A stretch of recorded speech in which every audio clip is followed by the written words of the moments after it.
Start. Okay, then I'll start now.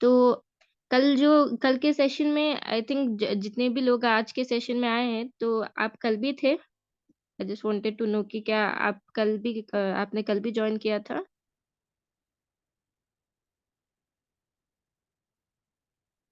Okay.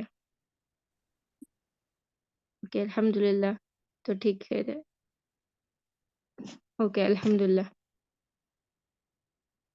ठीक है, अगर आपने कल नहीं ज्वाइन किया था तो यूट्यूब पे है, वो आप देख सकते हैं ताकि आपको एक अच्छे से इमेज आप आए, क्योंकि अभी आज का जो सेशन होगा ना वो सिर्फ हम लोग मॉडर्न हिस्ट्री यानी मॉडर्न तारीख के बारे में डिस्कस करेंगे। और हमारा पिछला जो सेशन रहा है वो सारा एंशियंट पुरानी पुरानी तारीख थी, जिसमें नबियों का भी जिक्र हुआ था, जिसमें हम बहुत सारे नबियों के बारे में भी जाने थे। तो अभी अभी आज का जो सेशन होगा ना इंशाल्लाह, तो वो बस मॉडर्न दौर होगा। और जो वाकये जो पेश आए मॉडर्न ज़माने में वो, और इसराइल जो मुल्क बना वो कैसे बना और किसके बदौलत बना, और फ़िलिस्तीन जो है ना, फ़िलिस्तीनियों की जो तकलीफ़ जो तकलीफ़ झेल रहे हैं वो, और जो उनके हालात हैं, उस बारे में भी हम लोग आज बात करेंगे इंशाल्लाह। तो उससे पहले, ये शुरू करने से पहले उनका जो यहूदियों का जो दावा है ना, वो उसके बारे में मालूम होना बहुत ज़रूरी है। तो फर्स्ट उनका जो दावा है, वो ये है कि तो ये लोग क्लेम करते हैं अपनी जो इनकी जो ओल्ड टेस्टमेंट बाइबल में जो ओल्ड टेस्टमेंट है वो उसकी एक आयत है। तो वो आई मीन उसकी एक वर्स है, वो उठाकर ये लोग क्लेम करते हैं कि ये जो ज़मीन है ये खुद खुदा ने इनको दी हुई है। तो और वो ये जो आयत है, इसमें बुक ऑफ जेनेसिस में ओल्ड टेस्टमेंट में चैप्टर 15 वर्स 18, तो इसमें आयत है कि on the same day the Lord made covenant with Abraham saying to your descendants I have given this land from the river of Egypt to great river Euphrates, यानी इसमें जो कह रहे हैं कि वो खुदा ने इब्राहिम अलैहिस्सलाम को एक वादा किया और एक कोवेनेंट बनाया, और उसमें कहा कि तुम्हारी जो नस्ल होगी उनको मैं ये ज़मीन दे दूँगा, दरियाए नील से दरियाए फ़ुरात तक। तो ये जो वर्स है ना, जो ओल्ड टेस्टमेंट की वर्स है, ये उठाकर आज के जो यहूदी है वो बार-बार चीख-चीख के कहते हैं कि हम ये तो ज़मीन हमें खुदा ने दी हुई है। तो इस क्लेम को हम लोग और आज ये जो है ना, अच्छा तो इसका एक ये भी है कि इस क्लेम को हम लोग ऐसे भी बता सकते हैं कि खुदा ने ये कहा है कि ये तो चलो ओल्ड टेस्टमेंट में है, हम तो सिर्फ कुरान जो है उसके ऊपर ईमान रखते हैं। फिर भी अगर इनके क्लेम को अगर हमें जवाब देना भी होगा तो हम ये कह सकते हैं कि अभी जो कोवेनेंट बना है तो इब्राहिम अलैहिस्सलाम के नस्ल को अल्लाह ने, खुदा ने इब्राहिम अलैहिस्सलाम की नस्ल को इस ज़मीन का बोला था। तो ये नस्ल तो आले इसहाक भी हो सकती है, आले इस्माइल भी हो सकती है। तो आज के जो फ़िलिस्तीन में जो अरब है वो काफ़ी हद तक काफ़ी लोग आले इस्माइल से भी उनका ताल्लुक है। मतलब इस्माइल अलैहिस्सलाम की भी नस्ल से वो लोग हो सकते हैं। तो ऐसा नहीं था कि आले इसहाक को ही मिलेगी, आले इस्माइल को भी मिल सकती है। ठीक है? और दूसरी चीज़ ये है कि ये पूरा का पूरा जो है ना, एक मज़हबी एतबार से ताल्लुक रखता है। ये लोग जो अपने ये वर्स क काढ़ के कह रहे हैं, जो भी आज फ़िलिस्तीन और इसराइल का जो सो कॉल्ड कॉन्फ्लिक्ट चल रहा है ना, तो लोग कहते हैं कि ये इसका सियासत से लेना-देना है, ये पॉलिटिकल इश्यू है। लेकिन this is not at all a political issue. ये बिल्कुल भी, मतलब हाँ, कुछ हद तक सियासत इन्वॉल्व है, मगर ज़्यादातर इसका जो है ना, ये मज़हबी एतबार से ताल्लुक रखता है। ठीक है? उनके लिए भी तो हम लोग ऐसा, मतलब बहुत से लोग बोलते हैं कि ये पॉलिटिक्स है, नहीं, पॉलिटिक्स से बढ़कर मज़हबी है ये एक मज़हबी कॉन्फ्लिक्ट है। ठीक है? रिलीजियस कॉन्फ्लिक्ट है।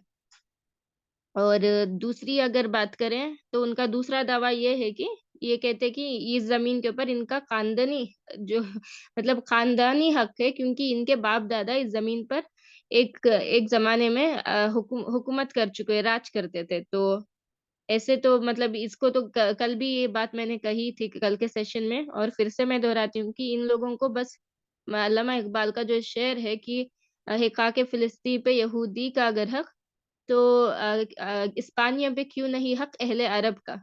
तो हम लोग बस ये शेर एक दे मार दें तो काफ़ी है इनके मुँह पर, क्योंकि इस हिसाब से ये जो ऐसा मतलब इस क्लेम्स के हिसाब से तो दुनिया बिल्कुल भी नहीं चल सकती। ऐसा होगा तो बहुत सारे लोग आकर बैठ जाएँगे और कहेंगे कि एक ज़माने में हमने इधर हुकूमत की थी, तो अभी ये हमारा है। ऐसा मतलब पूरी दुनिया में कन्फ्यूजन और केओस बन जाएगा अगर इस क्लेम्स के हिसाब से लोग ज़मीन लेना शुरू कर दें। ठीक है? तो ये इनके बहुत दावों में से 2 इम्पोर्टेंट दावे हैं जो मैंने चुना। तो अभी नेक्स्ट हम brief introduction to modern history. तो कल मैंने बताया कि इन लोगों की इनकी तारीख क्या थी, कैसे नबियों का मतलब इनके पास नबी नबी आए, बादशाह आए, और कैसे इन लोगों ने बहुत से नबियों को भी, जैसे कि ईसा अलैहिस्सलाम, उनको कत्ल करने का भी मंसूबा बनाया। तो ये उसके बाद जो मैंने लास्ट कल के सेशन में स्टॉप किया था वो ये था कि जो दूसरी रूमी और यहूदी के बीच में जंग हुई, जो दूसरी जंग हुई इन उन दोनों के बीच में, तो उस जंग के बाद उनका जो बादशाह था एलियास हैड्रिन, वो क्या करता है, इन लोगों को फिलिस्तीन की ज़मीन से उठा फेंक देता है और उनके आने से भी पाबंदी लगा देता है। तो मैंने क्या कहा था कि उसके बाद में ये लोग सारी दुनिया में फैल गए थे, ठीक है? तो इंग्लिश में इसको बोलते हैं कि स्टेट ऑफ डायस्पोरा। तो ऑल ओवर द वर्ल्ड ये लोग पूरी दुनिया में फैल गए थे और इनका खुद का कोई मुल्क या कोई ज़मीन नहीं थी। तो अभी इम्पोर्टेंट बात ये है कि जब ये लोग बहुत से लोग यूरोप जा बसे, बहुत से लोग मतलब कहीं भी सारी दुनिया में जब जाकर ये लोग बसे, तो क्या होता है कि यूरोप में है ना ख़ासकर कि जो ईसाई ईसाई मुल्कों में दैट मीन्स क्रिश्चियन नेशंस में जो है, इन लोगों को बहुत सी तकलीफ़ देखनी पड़ती है। क्योंकि वो लोग बिल्कुल भी यहूदियों को पसंद ही नहीं करते थे, बल्कि अगर तारीख उठाकर देखें हम लोग तो ये यहूदी और जो ईसाई है इन दोनों के बीच में दुश्मनी, झगड़ा ही नहीं बल्कि दुश्मनी ही चलती आ रही है, ठीक है? तो अभी ये जो हम दोस्ताना देख रहे हैं ना इन लोगों का, जो अमेरिका इसराइल को हेल्प कर रहा है, यूके इसराइल को हेल्प कर रहा है, अभी जो इनका दोस्ताना ये है, ये तो अभी का कुछ ये कुछ हट के है, तारीख से हटकर है, क्योंकि अगर हम तारीख में जाएँ तो ऐसा था ही नहीं। फॉरगेट अबाउट मतलब दुश्मनी दोस्ताना की बात तो छोड़ दो, मतलब एक समझौते का भी रिश्ता नहीं था इन दोनों में। दोनों में अच्छी खासी दुश्मनी थी काफ़ी साल तक, मतलब पूरी तारीख इसी से भरी भरी पड़ी है, और बस शायद एक 50 साल पहले ही से ही थोड़ा बहुत चीज़ें बदली है, वरना तो इनकी जो है ना तारीख, अल्लाह अकबर, अगर हम उठाकर देख ले, तो ये जो यहूदी है इतना मतलब इनके जो बुनियादी हक है, बुनियादी इंसानी हक है, जो बेसिक ह्यूमन राइट्स है, वो तक नहीं देते थे। कौन? ईसाई, क्रिश्चियन कम्युनिटी, क्रिश्चियंस जो है, ईसाई जो है, वो इन लोगों को बुनियादी इंसानी हुकूक भी नहीं देते थे। उससे भी ये लोग उनको महरूम करे करे हुए थे, और इनको ना घेटोज़ बोल के एक चीज़ होती है, मतलब हाँ, एक चीज़ तो थी कि बहुत सारा कत्लो-गारत मतलब इन इन लोगों के ऊपर, यहूदियों के ऊपर, उनको फ़िलिस्तीन की ज़मीन से निकाल फेंकने के बाद ये लोग बहुत से ज़ुल्म और सितम का शिकार हुए। किसके हाथ से? मतलब इनके ऊपर किसने किया ज़ुल्म और सितम? इनके ऊपर ईसाइयों ने ज़ुल्म और सितम किया, और ये लोग काफ़ी काफ़ी वक़्त तक इस चीज़ का शिकार रहे, और मतलब टिल 1948 और उससे थोड़े साल पहले उतना ही। उस मतलब ज़्यादा टाइम तक मॉडर्न एरा में भी जो है, ये लोग बहुत ये इन लोगों के ऊपर ज़ुल्म हुआ है, और ये लोग ये स हमें मानना पड़ेगा कि ये लोग मज़लूम थे, काफ़ी हद तक ये लोग मज़लूम थे। और इनको तो हम लोगों ने नहीं, बल्कि खुद ईसाइयों ने इनके ऊपर जुल्म और सितम का ये किया था। और एक और चीज़ थी कि खून खराबा तो चलो, मतलब ईसाई के हाथ में तो बहुत ज़्यादा यहूदियों का खून है। ओके। और एक और चीज़ ये है कि इन लोगों को जो है घेटोस यानी कोई अलग सी ज़मीन दे दी जाती थी और ये लोग उसी में रहा करते थे। मतलब यूरोप जैसे से कंट्रीज़ में, यूरोप के मुल्कों में इनकी हालत ये थी कि ये माशरे से बिल्कुल लाताल्लुक़ रहते थे। मतलब इनको माशरे में मिलने ही नहीं देते थे। इट्स लाइक अगर किसी को इंडिया की हिस्ट्री, मतलब इंडिया में जो हिंदुइज्म है उसका अगर हम लोग थोड़ा जानेंगे तो उसमें हिंदुइज्म में बहुत ये चीज है कि अपर कास्ट लोअर कास्ट। तो उसमें जो लोअर कास्ट है दलित्स, उनको मतलब छूना भी ये समझते थे, लाइक अनटचेबल्स की तरह जो है ना। तो लिटरली यहूदियों को भी वैसे ही ट्रीटमेंट मिलती थी ईसाइयों के तरफ से। और इस दुश्मनी की एक अहम वजह ये है कि अच्छा, ये बात मैं फिनिश कर दूँ कि ये जो गेटोस है ना, उसमें ये लोग रहते थे, उसमें ये लोग बसते थे। बिल्कुल भी इनको बिल्कुल भी हक नहीं था कि ये किसी और से ये जो घेटो लाइफ़ है, उससे बाहर निकले या कुछ भी मतलब तिजारत करे या कुछ भी, कोई चीज़ का हक नहीं था। जैसे कि मैं कह रही हूँ कि उनके पास बुनियादी इंसानी हुकूक भी नहीं थे। और इस घेटो में ये जो छोटी-सी ज़मीन इनको दे दी गई थी, उसमें जो साफ-सुथरा पानी है वो तक उनको नहीं नसीब होता था। तो यू कैन यू इमेजिन कि इन लोगों की जो हालात थे उस टाइम पे। अ, आई एक्सक्यूज़ मी, क्या प्लीज़ म्यूट कर दीजिए। जज़ाकल्ला ख़ैर।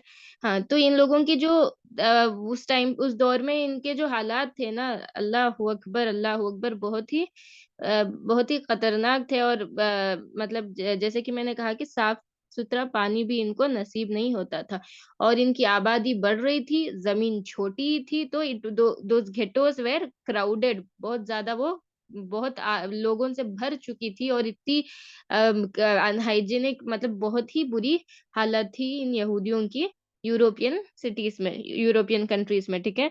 तो ये था उनका छोटा-सा ये। और अच्छा, अब मेन जो एक अहम वजह थी इन लोगों की दुश्मनी की, तो किसी को पता है क्या इन लोगों की दुश्मनी किस वजह से थी? Anyone has any idea? अगर हाँ, तो बस येस बता दें। I just want to know कि कितने लोगों को इसका जवाब पता है? नहीं? किसी को नहीं पता? अच्छा, ठीक है। तो इनकी दुश्मनी इस वजह से थी कि जैसे कि मैंने पिछले सेशन में कहा कि ईसाई जो है ना, वो सॉरी यहूदी जो है ना, उन्होंने ईसा अलैहिस्सलाम को कत्ल करने का मंसूबा बनाया था। तो उसमें से एक एक शख्स ऐसा है जिसका नाम है पोंटियस पायलट और ये यहूदी है। तो इसका तो काफ़ी हद तक मतलब मेन मास्टरमाइंड ही यही था, ईसा अलैहिस्सलाम के कत्ल के प्लान के पीछे। तो इन लोगों का तो इस वजह से ईसाई जो है, क्रिश्चियंस जो है, जभी भी यहूदियों को देखते थे तो इनको मतलब ये लोग उस नज़र से देखते थे जैसे कि ये यहूदी जो है ईसा अलैहिस्सलाम के कातिल हैं, ठीक है? मतलब हम लोग तो मानते हैं कि ईसा अलैहिस्सलाम ज़िंदा ऊपर ये चले गए थे, मगर ये लोग मानते हैं कि क्रिश्चियंस मानते हैं कि वो उनको क्रूसिफाई किया गया था वगैरह-वगैरह। तो इस वजह से ये जो ये ईसाई है ना, यहूदियों को बस कातिल की ही नज़र से देखते थे और उनको मतलब इस वजह से ये एक वजह से मतलब ये एक ऐसी अहम वजह थी जिसका बहुत से नुकसान झेलने पड़े यहूदियों को। एक आदमी ने किया मतलब उस ज़माने में जो लोग थे वो उन्होंने कर दिया, बट उनके बाद की जो नस्ल आई वो लोग इसी मतलब इस वजह से उन लोगों को भी बहुत सी मतलब उन लोगों को पनिश किया जाता था। बट जो उनके बाद जो लोग आए उनको उनका तो लेना-देना ही नहीं था ईसा अलैहिस्सलाम से, ये लोग तो बाद की नस्ल थी। मगर फिर भी ईसाई उनको कातिल के ही नज़र से देखते थे और इसी वजह से उन ये जो दुश्मनी थी वो भी थी। और तो और उनको क्योंकि उस दौरान जो मॉडर्न ज़माने में था ना, ईसाई और मुसलमान ये 2 बहुत अच्छे कंडीशन में रह रहे थे दोनों का, जैसे कि उनका जो एक रोमन एम्पायर है, हमारा जो था उस्मानी सल्तनत, तो काफ़ी मुसलमान और ईसाई जो है काफ़ी अच्छी पोज़ीशन में थे और इसमें यहूदियों का जो जो यहूदी क्रिश्चियन ईसाइयों के अंडर रह रहे थे, उनकी ये हालत थी। अगर हम बात करेंगे उन यहूदियों की जो मुसलमान के हुकूमत के अंदर रह रहे थे, तो वो लोग काफ़ी अमन में रह रहे थे, काफ़ी वो लोग बहुत खुश थे क्योंकि उनको उनका सारा उनका जो पूरा हक है, वो सब मिल रहा था। तो ये यहूदी जो है ना, इसीलिए मुसलमानों के पास शेल्टर लेते थे। क्योंकि उनको पता था कि बस मुसलमान ही ऐसे लोग हैं जो इनको इनका हक देंगे। क्योंकि यूरोप में सब इनको इनका कत्लो-आम हो रहा है। इनके मतलब इनकी तो जो ये है कोई राइट्स ह्यूमन राइट्स तक इनको नहीं मिल रहे हैं। तो इसी वजह से ये लोग आकर मुसलमानों के अंडर शेल्टर ले रहे थे और काफ़ी खुश थे वो लोग। ओके, जो मुसलमानों के अंडर जो थे, काफ़ी खुश थे। और एक और बात बता दूँ कि जितने भी लोग मुसलमानों के जितने भी यहूदी मुसलमानों के हुकूमत के अंदर थे, तो वो लोग उन लोगों को कभी अपना एक अलग-सा मुल्क बनाने का वो थॉट कभी उन लोगों में आया नहीं, क्योंकि वो काफ़ी मुतमईन थे और सिर्फ़ उनको तो सिर्फ़ जिज़्या देना होता था और उनको पूरा का पूरा हक मिलता था। तो आज जो जिज़्या है, इस्लाम का जो एक सिस्टम ऑफ टैक्स है, उसको इतना बड़ा इश्यू बना के पेश के करा जाता है कि ये लोग मुसलमान ज़ालिम थे, ये जिज़्या लेते थे। तो आज तो हर चीज़ पर टैक्स लगा है, हर चीज़ पर। तो जो वो पता नहीं जिज़्या को क्यों कुफ़ार ने इतना कॉम्प्लिकेट करके पेश कर दिया है। ते वो तो एक सिंपल सी मतलब एक टैक्स का सिस्टम था जो कि आज तो एक-एक चीज़ पर भी लगी हुई है। तो एनीवेज़ कमिंग बैक, ये यहूदी एक बात हमें समझना ज़रूर है कि इनके मॉडर्न तारीख में ये था कि ये लोग कत्लो-आम ईसाइयों के हाथों होते रहे और इसीलिए ये लोग मुसलमानों के अंदर रहना पसंद करते थे। ठीक है? ये एक छोटा-सा उनका मॉडर्न हिस्ट्री का तारुफ था।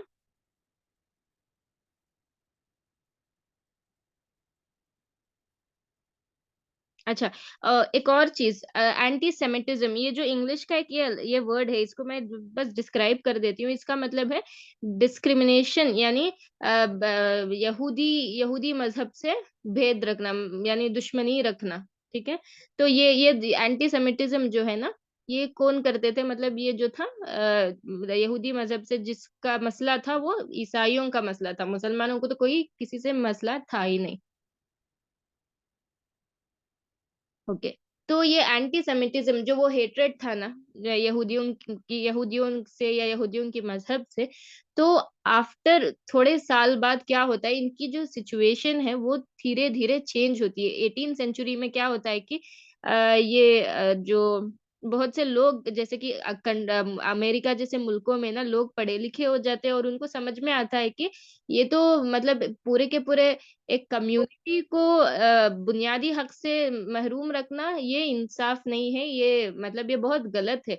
तो इसीलिए बहुत से ईसाइयों में से ही बहुत से लोग जो पढ़ लिख गए थे, जो थोड़े मॉडर्न हो गए थे, वो लोग ये एंटीसेमिटिज़्म के खिलाफ खड़े हो गए और उन्होंने मतलब उन्होंने यहूदियों के हक के लिए लड़ा। तो अब क्या हो गया था, यहूदी 2 ग्रोह में बढ़ गए थे। एक ग्रो वो हो गई थी, मतलब अमेरिका जैसे कंट्रीज़ में क्या हो गया था कि ये इन जैसे मैंने कहा कि वो लोग घेटोस में रह रहे थे, मतलब माशरे से बिल्कुल अलग। तो वो जो पाबंदी थी उन पे वो हटी और उन लोगों को माशरे में मिलने-जुलने की इजाज़त मिल गई थी और उनको पढ़ने-लिखने की जो भी उनका जो बेसिक ह्यूमन राइट्स था, वो उनको दे दिया गया था। तो इसी दौरान जो वो वैसे कंट्रीज़ में जो वैसे मुल्कों में जो यहूदी थे जिसको परमिशन मिल गई थी, जिसको चांस मिल गया था घेटो से बाहर निकलने की, तो उस दौरान वो उन यहूदियों ने पूरी की पूरी मतलब अपनी पूरी जान लगा दी प्रूफ करने में कि वो भी इस माशरे में एक अच्छे से मतलब एक ये बन सकते हैं कि अहम माशरे का अहम हिस्सा बन सकते हैं। तो वो सारे फ़ील्ड्स में जैसे कि साइंस, टेक्नोलॉजी हर फ़ील्ड में फैलने लगे और उन्होंने अपना बेस्ट दिया, अपना बेस्ट कंट्रीब्यूशन दिया ताकि इस वक़्त और इस दौरान उन्होंने खूब पैसे भी कमाए, मतलब मालदार भी हो गए वो, काफ़ी हद तक मालदार भी हो गए और उसके साथ-साथ काफ़ी लोग तो सियासती मामले में भी सियासती मामलों में भी एक हिस्सा, सियासती मामलों का भी एक हिस्सा बनने में कामयाब हो गए थे। तो यू सी ये रिफॉर्मेशन कैसे हुआ? मतलब एक छोटे से घेटोस में मतलब इन लोगों के ऊपर ज़ुल्म होता था, ऐसे इनकी सूरत-ए-हाल ऐसी थी, और बस एक एक चांस, तो इन लोगों ने अपना बेस्ट करके दिखाया। ठीक है? तो अब क्या होता है, ये एक ग्रोह ऐसा है जो सारे लग्ज़ूरीज़ मतलब अच्छे से सारे हुकूक मिल रहे हैं उनको, और वो अच्छे से अपनी ज़िंदगी बिता रहे हैं। और दूसरा तबका ऐसा होता है, जैसे कि कंट्रीज़ लाइक रशिया और कुछ और कंट्रीज़ में इनकी जो कंडीशन है ऐसी ही वर्स्ट, मतलब एक बहुत सी दर्दनाक, मतलब वो जो कंडीशन मैंने पहले डिस्क्राइब की, वो सेम कंडीशन में ही रहते हैं, वो घेटोस में ही रहते हैं, उनको जो बुनियादी हक वगैरह वो नहीं मिलता। तो अभी 2 हिस्से हो गए, अभी म एक यहूदियों का हिस्सा अच्छे से रह रहे हैं, और उनको इंग्लिश में एलाइट क्लास ज्यूस माना जाता है, और एक हिस्सा जो वैसे ही बहुत दर्दनाक, मतलब बहुत मिज़रेबल कंडीशन में रहते होते हैं। तो अभी ये एलाइट क्लास ज्यूस जो है ना, जो जिसने माल कमा लिया था, जिसने कुछ हद तक मतलब अब सियासत में भी जिसका हिस्सा हो गया था, मतलब ये लोग काफ़ी आगे बढ़ चुके थे। तो ये लोग क्या करते हैं, तकरीरें करना शुरू करते हैं। इकट्ठा होकर तकरीरें, कॉन्फ्रेंसेस कंडक्ट करना शुरू करते हैं, और उस तकरीरों में उनका मेन एम क्या होता है कि इनके जो मज़हबी भाई हैं, जो अभी भी एंटीसेमिटिज़्म के शिकार है, उनको कैसे मतलब उनको उस झमेले से कैसे काढ़ें, उनको भी कैसे मतलब उनको कैसे हम लोग उनको वो सब जो उनके ऊपर ज़ुल्म हो रहा है, वो कैसे ख़त्म कर सकते हैं। तो ये लोग बैठकर तकरीरें करते थे, और लास्ट में बहुत सारी चीज़ें फाइंड आउट करने के बाद लास्ट में ये लोग जो एलाइट क्लास जूस है, वो इस नतीजे पे पहुँचते हैं कि ये लोग सोचते हैं कि इनको इनका अपना एक मुल्क, इनकी अपनी ज़मीन होनी चाहिए, इनका मुल्क होना चाहिए जिधर यहूदी राज चलेगा, यहूदी हुकूमत चलेगी, ठीक है? तो इनका वो जो है ना, तो इधर से इनका ख्वाब होता है, इसराइल जो आज बना है ना, तो ये बहुत सारे लोगों का, मतलब वो पुराने जो एक ज़माने में रह गए थे, रह चुके, जो चले गए, उन लोगों का ख्वाब था जो आज पूरा हुआ है। तो अभी प्रॉब्लम मसला ये था कि मतलब एक और चीज़, आज मुसलमान भी जो है ना, तकरीरें करते हैं, क्योंकि मुसलमान में भी आज 2 तबके हो गए हैं। एक हिस्सा, मतलब एक ग्रुप ऐसी है जो सारे लग्ज़रीज़ एन्जॉय कर रही है। एक अरब मुल्क ऐसे हैं जो उनके पास पैसा है, दौलत है, सब है।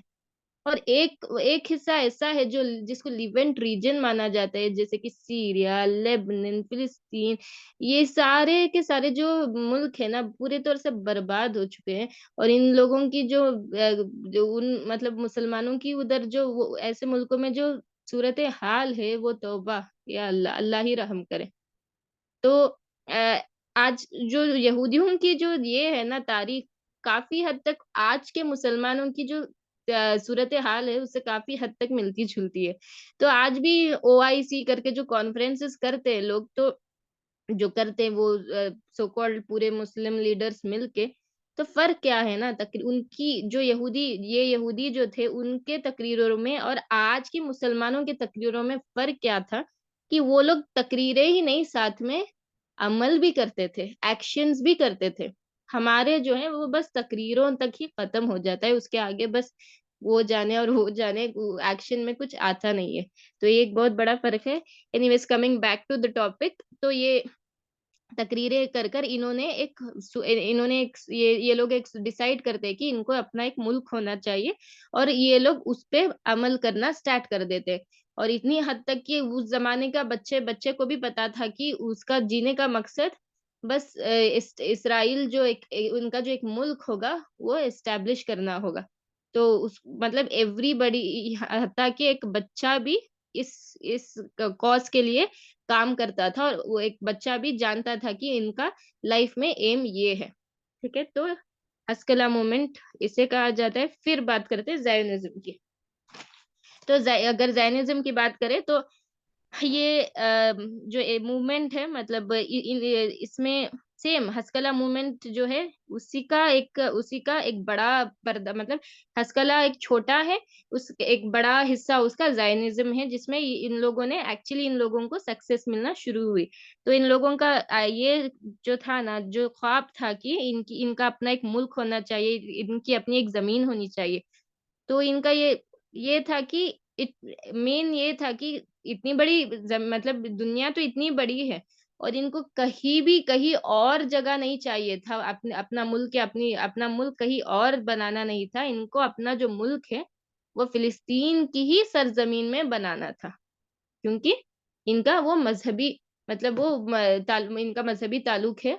तो बहुत से इनको ऑफ़र्स हुआ युगांडा, इधर-उधर कीनिया बहुत से मतलब ऑफ़र्स आए कि कीनिया जाकर बस जाओ, भई युगांडा जाकर बस जाओ, मगर नहीं इनका एक ही था। इन लोगों ने फ़िलिस्तीन की सरज़मीन पर इन्होंने टाइट मतलब पकड़ लिया था कि उनको ये था कि उधर ही जाना है इनको। तो ये थियोडोर हर्ज़ल जो है ना, इसको फादर ऑफ ज़ायोनिज़्म कहलाया जाता है और इसके बारे में एक इंटरेस्टिंग बात मैं ये बोल दूँ कि ये जो इंसान है, ये जो शख्स है, ये कोई मज़हबी शख्स नहीं था। ये तो एक पत्रकार था मतलब एक जर्नलिस्ट था और इसका इ इ मतलब वो कहते हैं ना वो सेक्युलर ज्यू था, सेक्युलर यहूदी था, मॉडर्न यहूदी था। इ वो उतना वो मज़हबी एतबार से मतलब उतना वो मज़हब का पाबंद नहीं था। और इसके जो फॉलोवर्स भी थे वो सेम थे, वो भी लोग कोई मज़हब के पाबंद नहीं थे। तो फिर भी इसने मज़हब का इस्तेमाल इसने जब फ़िलिस्तीन की ज़मीन बनानी थी, तब ये मज़हब का इस्तेमाल करता है और लोगों को भड़काता है। तो अभी हम लोग देखें आज भी तो यहूदियों में बहुत से यहूदी ऐसे भी हैं जिसको हम हैसिडिक ज्यूज़ करते हैं, जो जो कंप्लीटली आज जो इसराइल बना है उसके खिलाफ है। ये कहते हैं कि ऐसे नहीं है, जब हमारा मसीहा आएगा तभी हमारा वो बनेगा। तो बहुत से यहूदी इस चीज़ के खिलाफ है, जो भी आज इस्राइल कर रहा है ना, तो हम लोगों को ये समझनी ज़रूरी है कि सारे जो यहूदी है, सारा मतलब पूरे ज्यूज़ है वो सारे ज़ालिम नहीं है। यहूदियों में एक तबका है जिसको ज़ायनिस्ट ज्यूस करके कहा जाता है, ये लोग ज़ालिम हैं। बहुत से यहूदी काफ़ी अमन पसंद लोग हैं और काफ़ी मतलब अगर हम देखेंगे आज भी जो वीडियोज़ आ रहे हैं सोशल मीडिया पे तो काफ़ी जो ज्यूस है वो सीज़ फायर के लिए कह रहे हैं, तो वो भी यहूदी ही है ना। तो वो लोग तो सीज़ फायर ये जो भी हो रहा है उसको रोकने के लिए कह रहे हैं। तो सारे यहूद सारे यहूद ज़ालिम नहीं है, यहूदियों में बस ये जो ज़ायनिस्ट ज्यूज़ है ना, हाँ, मगर आज फ़र्क ये हो गया है कि ज़ायनिस्ट ज्यूज़ बहुत इनकी अक्सरियत ज़्यादा हो गई है और जो अमन पसंद यहूद है वो कम हो गए हैं, ठीक है? तो दिस इज़ ज़ायनिज़्म। अच्छा, अभी जो ये आदमी है ना, ये थ्यो 1 मिनट।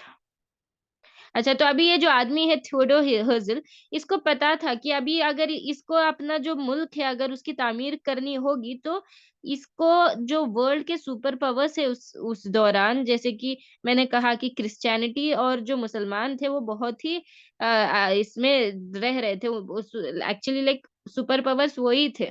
ऑटोमन एम्पायर भी एक सुपर पावर था, उस्मानी सल्तनत एक सुपर पावर थी, तो इसने किसी और को नहीं बल्कि डायरेक्ट उस्मानी सल्तनत पे ही उस्मानी सल्तनत के जो सुल्तान थे उस समय, सुल्तान अब्दुल हमीद दो 2 तो उनको ये रिश्वत देने की कोशिश करता है। इसका मतलब ये देखो इसका कॉन्फिडेंस देखो कि ये सोचता है शायद अगर डायरेक्ट उसी को उ उसी वही आदमी को जो मुसलमानों का खलीफा है, उसको ही अगर मैं रिश्वत दे दूँ तो शायद कुछ हो सकता है। तो ये क्या करता है डायरेक्ट सुल्तान अब्दुल हमीद के पास जाता है और उनको कहता है कि जो भी तुम्हारे कर्ज़ है क्योंकि उस दौरान जो था उस्मानी खिलाफत बहुत बहुत ही कमज़ोर हो चुकी थी और ख़त्म होने के मतलब इसमें थी नोक पर थी।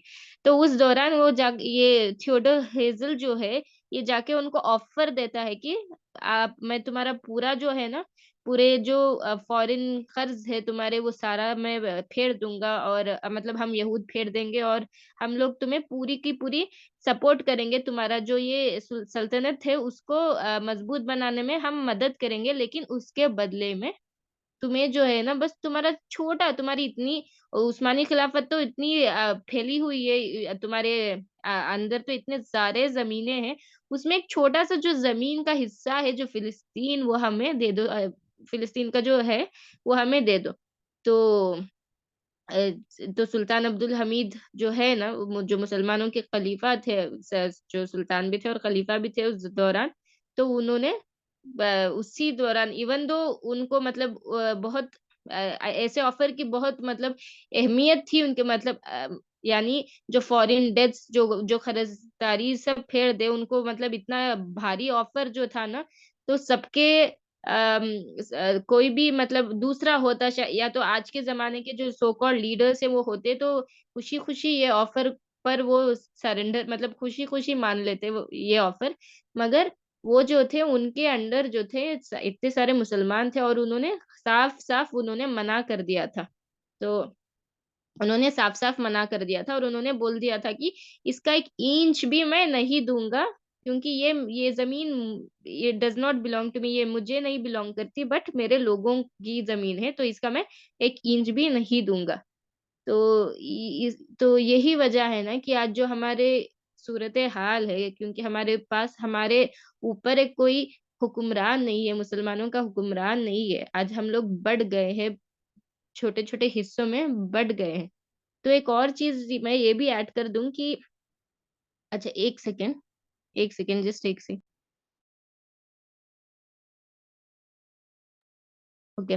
तो मैं एक और चीज़ ये भी ऐड कर दूँ कि from the time of Abu Bakr रज़ियल्लाहु अन्हु से लेकर ना पहली जंग अज़ीम तक 1922 तक मुसलमानों में खलीफा का जो सिलसिला है ना, वो जारी रहा है। ठीक है? इट्स बीन अबू बकर, उमर, उस्मान अली उसके बाद में बनु उमय्या आए, बनु अब्बास आए। तो ये जो खलीफा का जो सिलसिला है इवन दो देखो बनु उमय्या के जाने के बाद एम्पायर का जो सल्तनत का गिरने का मतलब ये नहीं था कि खिलाफत ही खत्म हो जाती थी। पहले हम मतलब पूरे तारीख में ना अगर बनु उमय्या गिरे भी तो अब्बासिद्स आ गए, बनु अब्बास आ गए और उनमें से किसी एक ने खलीफा खिलाफत का दावा कर दिया। तो ऐसा जो ये खिलाफत का निज़ाम था इस्लाम में वो चलता आ रहा था अंटिल वर्ल्ड वॉर 1 जो पहली जंग अज़ीम तक, ठीक है? जब ये उस्मानी खिलाफत या उस्मानी सल्तनत गिरी है, तो उसके साथ-साथ खिलाफत का जो निज़ाम है वो भी गिर गया और तो मतलब वो भी पूरी तौर से खत्म हो गया। तो हम लोग जो है ना ये मॉडर्न एरा में रह रहे हैं, जो कि कुछ ही साल लाइक 1922 से ही ये जो हुक्मरान मुसलमान के ऊपर जो हुक्मरान का जो सिलसिला है ये खत्म हुआ है। उससे पहले तक तो बहुत मतलब अक्सरियत ये चलता आ रहा है। ओके, ठीक है तो अच्छा अभी हम अगर बात करें वर्ल्ड वॉर 1 की पहले जंग अज़ीम की, तो क्या होता है कि ये जो थियोडोर हर्ज़ल है ना, वो सुल्तान अब्दुल हमीद को ऑफ़र देता है और वो सुल्तान अब्दुल हमीद तो उसका जो ऑफ़र है वो बिल्कुल भी रिजेक्ट कर देते हैं, मानते नहीं है। तो अभी इसको पता है कि एक ही कौम इसे मतलब एक ही मुल्क इसे हेल्प करेगा और वो है ब्रिटेन। तो और ब्रिटेन भी पहली जंग अज़ीम के टाइम पे उसका भी एक ये था कि वो भी मंसूबा बना रहा था कि कैसे भी करके इस जो ये खिलाफती निज़ाम जो है इस्लाम में उसको ख़त्म कर दिया जाए। तो यहूदी भी वही चाहते थे, अभी जो ज़ायनिस्ट थे उनका भी वही था क्योंकि उनको पता था यहूदियों को ज़ायनिस्ट को कि जब तक ये खिलाफती निज़ाम रहेगा तब तक इनको फ़िलिस्तीन की ज़मीन मिलना नामुमकिन है। और ब्रिटेन जो है ब्रिटिश जो है उनको भी पता था कि जब तक ये खिलाफत का निज़ाम रहेगा, मुसलमान ऐसे ही यूनाइटेड एकजुट होकर खलीफा के अंदर रहेंगे।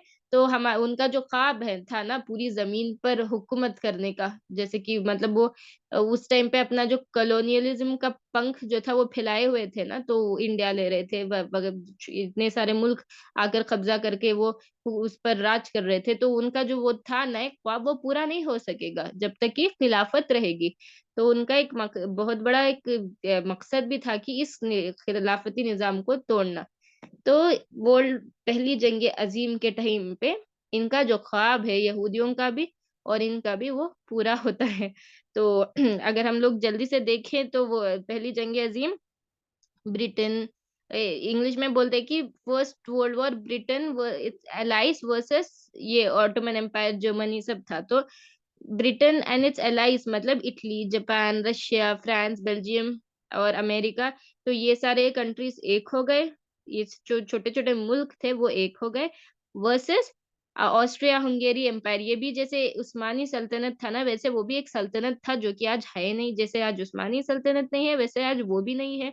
और बुल्गारिया, जर्मनी, तो जर्मनी भी जो है ना, आज का जो जर्मनी छोटा-सा हिस्सा है, वो उस दौरान पहले जंग-ए-अज़ीम के दौरान वो ऐसा नहीं था, वो काफ़ी बड़ा हिस्सा था। तो इन लोगों ने मतलब इसमें ऑफ़ कोर्स हमें तो रिजल्ट्स पता है, ये जो ब्रिटेन है ना, ये जो है ब्रिटेन और उसके एलाइज़, उसके दोस्त, वो जीत जाते हैं और ऑटोमन एम्पायर पूरी तौर से खत्म हो जाता है, पूरी तौर से ये हो जाता है। एक और बात मैं बता दूँ कि ये ऑटोमन एम्पायर इससे पहले भी इतना वीक ही था, मतलब वीक हो गया था, ऑलमोस्ट वो वीक हो गया था और वो पूरी तौर से खत्म होने के नोक पर था। और जो पहली जंग-ए-अज़ीम वो ये था कि बस वो पूरे तौर से कोलैप्स, मतलब पूरा उसका खात्मा कर दिया पहली जंग-ए-अज़ीम ने। तो उस्मानी खिलाफत 1922 में पूरी तौर से खत्म हुई और इसका जो इम्पैक्ट है ना, मतलब ये पहली जंग-ए-अज़ीम एक ऐसा मुसलमानों के लिए ज़वा लिटरली आई कैन से कि पहले जंग-ए-अज़ीम के बाद मुसलमान का ज़वाल का वक़्त शुरू हो गया।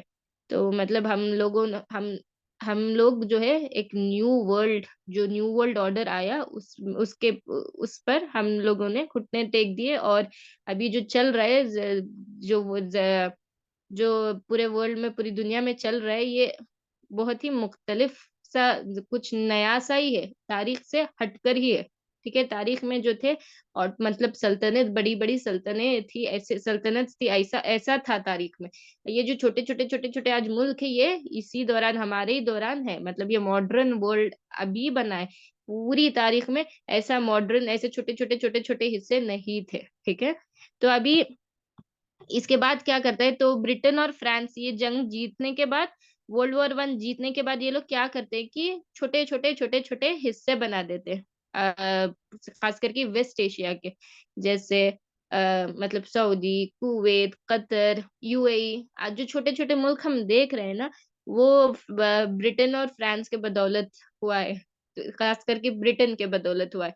तो शायद जब ये छोटे-छोटे हिस्से बना रहे थे, तो इनके दिमाग में था कि ये कभी भी मुत्तहिद, मतलब एक यूनिफाई, हम लोग इनके इतने छोटे हिस्से बनाएँगे कि ये कभी भी एक यूनाइटेड टेरिटरी नहीं बन सकेंगे। और वैसे ही हुआ जैसे उनके हिडन एजेंडाज़ थे, वैसे ही आज आज दुनिया जो है वैसे ही चलती आ रही है। ठीक है? तो ये था वर्ल्ड वॉर 1। और अभी अगर हम बात करें कि इसराइल जो मुल्क है आज वो बना कैसे? तो इसमें जो वर्ल्ड वॉर 1 जो है इसका बहुत ही बड़ा हाथ है। जैसे कि मैंने कहा कि थियोडोर हर्ज़ल जो है, ज़ायनिस्ट जो है, उनको पता था कि अभी उनको ब्रिटेन ही मदद करेंगे। अच्छा, मैं एक एक और चीज़ इधर ऐड कर दूँगी। वर्ल्ड वॉर 1 के जो कॉन्सिक्वेंस है ना, उसके अंडर एक चीज़ मैं ऐड करना चाहती हूँ। अच्छा, तो 1 सेकंड, 1 सेकंड।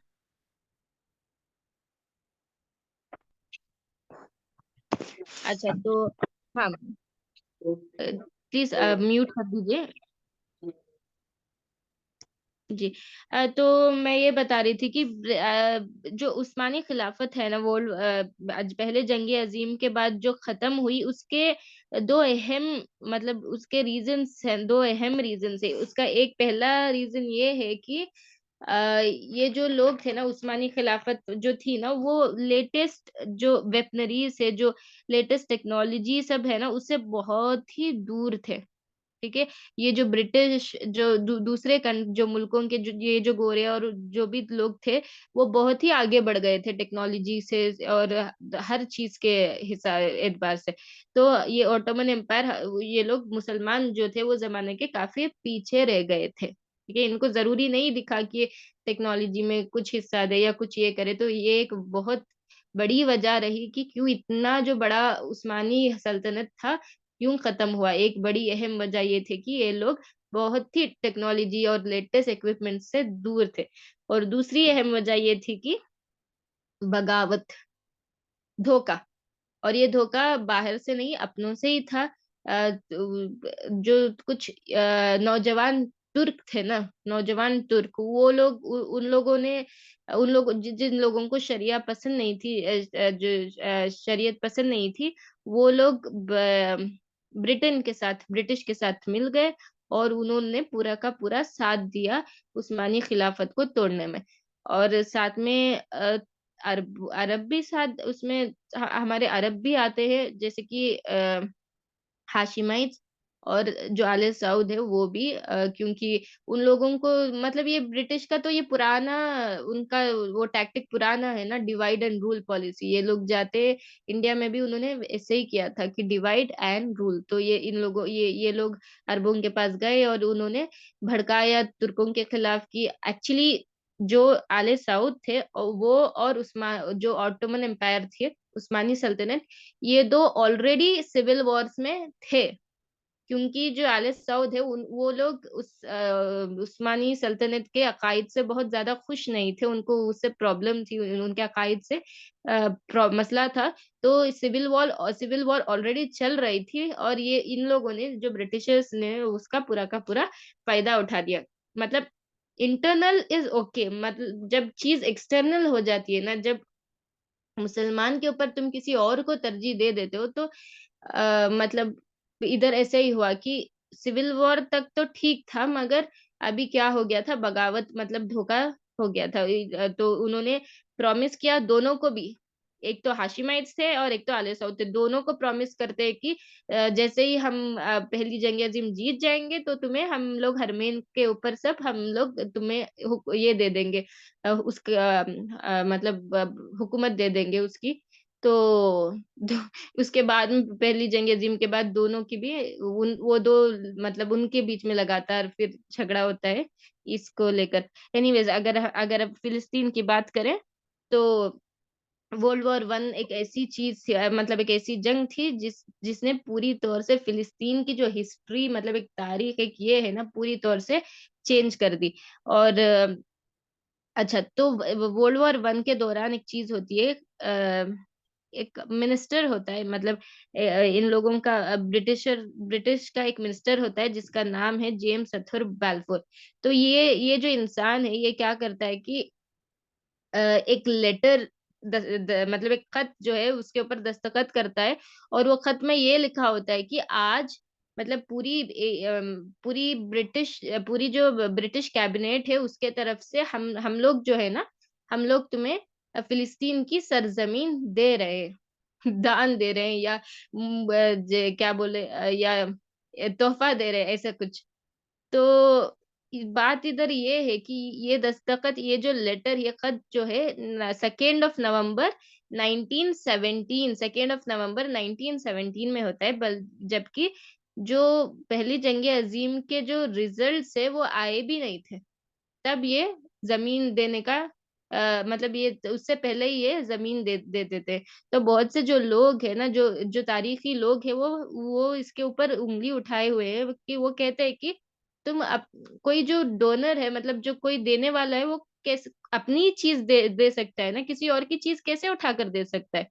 तो अभी जब फिलिस्तीन जो था वो अभी भी उस्मानी खिलाफत का हिस्सा था, क्योंकि अभी भी जंग अजीम जो थी उसके उसके रिजल्ट्स आए ही नहीं थे। और उससे पहले ही इन साहब ने उठाकर इतना बड़ा ये ही बना दिया, इतना बैल्फोर डिक्लेरेशन करके एक इतना बड़ा ये ऐलान कर देते हैं कि ये इनके तरफ से दे रहे। तो इसको तो हम मुसलमान ही नहीं, जो कि तारीखी किताबों पर, मतलब जो पढ़ता है उसको तो समझ आ जाता है कि ये एक इलीगल चीज है, ये लीगल नहीं है। क्योंकि जब तुम्हारे अंडर वो पूरी तरह से आ जाएगी तभी भैया, तब भी तुम दे सकते हो, उससे पहले ऐसा मतलब नहीं कर सकते। और जब ये दे रहा था तो तब इसने सोचा भी नहीं कि, मतलब ये बस ऐसे ही उठाकर दे दिया, जैसे कि वो फिलिस्तीन की जो जमीन है वो खाली जमीन है, जैसे कि कोई बसा ही नहीं है उधर। इसने सोचा भी नहीं कि अगर नए लोग को लाकर बसा दिया जाएगा तो पुराने लोग का क्या होगा, वो कहाँ जाएंगे। तो यहाँ से ही पूरा मसला जो आज है ना, आज जो भी चल रहा है, इतने सालों सालों तक चल रहा है, ये है ये आकर यहाँ से शुरू हुआ, बाल्फोर डिक्लेरेशन से। तो एक और बात मैं ये बता दूँ कि अच्छा, तो अब क्या होता है, जंग-ए-अज़ीम के बाद जैसे मैंने कहा ब्रिटिश और जो ये ब्रिटेन और फ्रांस जो है मुसलमानों के छोटे-छोटे ये कर देते हैं। जी ठीक है, इंशाल्लाह जो भी है ना, आप मतलब ये रिकॉर्डेड सेशन है तो either you can come back और आप यूट्यूब में फॉलो कर सकते हैं, ठीक है? अच्छा तो कमिंग बैक, ये जो पहले जंग-ए-अज़ीम के बाद ब्रिटेन और फ्रांस ने छोटे-छोटे हिस्से कर दिया वेस्ट एशिया के, तो सारे छोटे-छोटे मुल्कों को अपनी मतलब इंडिपेंडेंस मिल गई। अपना जो आज़ादी है ना, वो मिल गई थी और वो सब लोकल गवर्नमेंट फॉर्म करके चालू हो गए थे। मगर एक ऐसा मुल्क था, मतलब एक ऐसी ज़मीन थी जिसको अपनी आज़ादी नहीं मिली और वो थी फ़िलिस्तीन की ज़मीन। तो जब ये फ़िलिस्तीनी अरब जो थे, जब ये इन लोगों ने देखा कि सारे दूसरे मुल्कों को तो मतलब अपनी-अपनी आज़ादी मिल गई है और वो लोग व अपना-अपना कर रहे हैं, तो तो वो उन लोगों को बहुत मसला होता है। वो लोग ब्रिटिशर्स से कहते हैं कि आप लोगों की फ़ौजें क्यों खड़ी है अभी भी हमारे ज़मीन पर, आप लोग क्यों हमें आज़ादी नहीं दे देते? तो ये जो ब्रिटिश है 47 और 48 तक ये अपनी फ़ौजें जो है फ़िलिस्तीन की सरज़मीन पर खड़ाए ही होते हैं। तो ये जो एक अफ़वाह उठा है ना, मतलब एक मिथ है, आई थिंक बहुत से मुसलमान भी इस पर यकीन रखते हैं कि हॉलोकॉस्ट के बाद जो फ़िलिस्तीनी लोग थे ना, वो उन लोगों ने यहूदियों को शेल्टर ये पनाह दी और उसके बदले में यहूदी ने छुरा भोग दिया। ऐसे नहीं था भैया, ऐसे नहीं था, बिल्कुल भी नहीं। ये क्योंकि 1947 19 मतलब ये ब्रिटिशर्स जो थे अपने फ़ौजें खड़ाई हुए थे। फ़िलिस्तीन की अपनी कोई गवर्नमेंट ही नहीं थी, तो सोचो ना कैसे इन लोगों को कैसे डू यू थिंक कि ये लोग डिसाइड कर सकते थे क्या यहूदियों को पनाह दें या ना दें? ऐसे नहीं था, क्योंकि पहली जंग-ए-अज़ीम के बाद ये पूरी तौर से बिखर गए थे, जैसे कि लिटरली जैसे कि ये यतीम हो गए। उस्मानी खिलाफत के जाने के बाद ये जो फ़िलिस्तीनी लोग थे ना, ये फ़िलिस्तीन का ये जो मुल्क था, ये यतीम ही हो गया था। और इसको ब्रिटिशर्स ने जैसा मर्ज़ी वैसे उसका फ़ायदा उठाया। तो ये बहुत ही बड़ा एक मिथ है, जो ये फ़िलिस्तीनी ने कभी भी पनाह देने का ऐसा उनका मतलब उनको ये ही नहीं था, उतना उनको चांस ही नहीं मिला। शायद ये अपनी अच्छाई से उनको पनाह दे भी देते, मगर वो कब मगर उनमें लेकिन एक ये इम्पोर्टेंट हकीकत ये है कि उनके पास पावर था ही नहीं। तो ये अफ़वाह है, जो अफ़वाह उठी है शायद ये वेस्ट से ही उठी है, ताकि इधर इन इन लोगों का जो ये ब्रिटेन का जो एक ये है ना, इसमें जो हिस्सा है ये पूरे आज के जो कॉन्फ्लिक्ट में ब्रिटेन का जो हाथ है ना, वो ना आए, इसीलिए ये अफ़वाह उठा दिया गया है। मगर फ़िलिस्तीनी जो थे शुरू से भी उनके हिजरत करने से मतलब यहूदियों के आने से उसके खिलाफ थे, क्योंकि उनको पता था कि यहूदी अगर बस आकर बसते तो उसमें कोई प्रॉब्लम नहीं थी, मगर उनका प्लान कुछ और ही था। तो अच्छा, जैसे कि मैंने कहा कि सारे जो छोटे-छोटे मुल्क थे, सारे मुसलमानों के मुल्क सबको आज़ादी मिल जाती है, सिवाय फ़िलिस्तीन की ज़मीन पर। तो एक सवाल है कि क्यों तो ये जो ब्रिटिशर्स है, ये क्यों अपने फ़ौजें खड़ाए हुए थे इस ज़मीन पर? ये इन्होंने क्यों इनको आज़ादी नहीं दी? इसकी अहम वजह है, इसका मतलब ये इसीलिए कि ये जो बाल्फोर अच्छा, माशाल्लाह, सो यू नो, ओके, जज़ाकल्लाह ख़ैर। तो इसका ये है कि बाल्फोर डिक्लेरेशन जो हुआ था, इन लोगों ने जो वादा कर दिया था यहूदियों को कि ये ज़मीन देंगे, तो वो वादा पूरा करने के लिए ये ब्रिटिशर्स जो है ना, अपने फ़ौजें खड़ाई हुई थी और ये ब्रिटिशर्स के प्रोटेक्शन में जो है हज़ारों यहूदी हिजरत करना शुरू कर देते हैं फ़िलिस्तीन की ज़मीन पर। तो जो बेचारे फ़िलिस्तीनी लोग हैं, वो तो ये उ उनको समझ ही नहीं आ रहा होता है कि हो क्या रहा है? हो क्या इतना मतलब एक मुश्किल सा दौर था कि पहली जंग-ए-अज़ीम, उस्मानी खिलाफत चले गई और अभी ये सब हो रहा है। उनको ये मतलब इट वाज़ वेरी डिफ़िकल्ट उन लोगों को पूरा ये था उसको समझने के लिए। तो जब तक देखो लोग हजारों की तादाद में हिजरत कर रहे थे under protection of Britain army. मगर इधर मसला क्या था कि ये फिलिस्तीनी जो थे ना वो समझ चुके थे कि ये बस ये जो सिलसिला ये बस हिजरत तक का नहीं है, ये कुछ और ही है। दे न्यू कि देयर वाज समथिंग फिशी। ठीक है, अगर ये बस आकर बसने का था इनका तो वो तो उतना बड़ा कोई मसला होता ही नहीं। इनका जो था, इनका जो प्लान था यहूदियों का वो बस बसने का नहीं था, इनका जो था कि कोई भी नहीं रहे, सिर्फ ये रहे और इनका बस मतलब इनका जो जूइश लॉ है वो चले उस जमीन पर। तो इसलिए जो आज भी चल रहा है ये झगड़ा, जो भी ये चल रहा है प्रॉब्लम, वो one of the main reason is Britain, British. इनका जो है ना बहुत ही बड़ा, ये जो भी हो रहा है वो इनके बदौलत ही हो रहा है। इनका ही बहुत बड़ा हाथ है। तो हमें समझना होगा कि इसमें ये पूरे कॉन्फ्लिक्ट में ब्रिटेन जो है इसका बहुत ही बड़ा हिस्सा है। तो अभी क्या होता है, जो आफ्टरवर्ड्स मतलब इसके बाद में क्या होता है, बहुत से थाउजेंड्स ऑफ जूस आकर बस जाते हैं इस फिलिस्तीन की जमीन में। और ये जो ब्रिटिश की फौजें हैं ना उनको मतलब क्योंकि हर रोज झगड़ा चलता रहता था फिलिस्तीनियों का और यहूदियों का, तो इनको रोकना मुश्किल हो गया था और ब्रिटिश को लगा कि अभी इनका मकसद तो पूरा हो चुका है और अभी इधर रुकना यानी मतलब पहले ही ये लोग वीक हो गए हैं और तो इनको रुकना अभी मुनासिब लगा नहीं। तो इन लोगों ने 1947 के एंड में क्या किया, ये लोग जाकर फिलिस्तीनियों को बोलते हैं कि अभी हम लोग जा रहे हैं, हमारी फौजें हटा रहे, तो हम लोग आपको अपनी आजादी दे रहे हैं करके बोलकर ये चले जाते हैं, इस जमीन से इनकी फौजें हटा लेते हैं। तो इनकी जो मुनाफिकत है वो समझो कि पूरा जो जमीन है उसको मतलब लाकर यहूदियों को बसा दिया गया पूरा, एक कंफ्यूजन मेस्ड करके अब ये कह रहे हैं कि हम तुम्हें आजादी दे रहे हैं।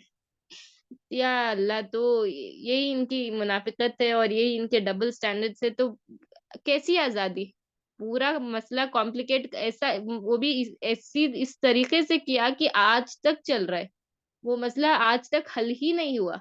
उस तरीके से उतनी मतलब ऐसा वो मतलब ब्रिटिश के बदौलत एक ऐसी जंग छिड़ गई उस जमाने में जो छिड़ी आज तक रुकी नहीं।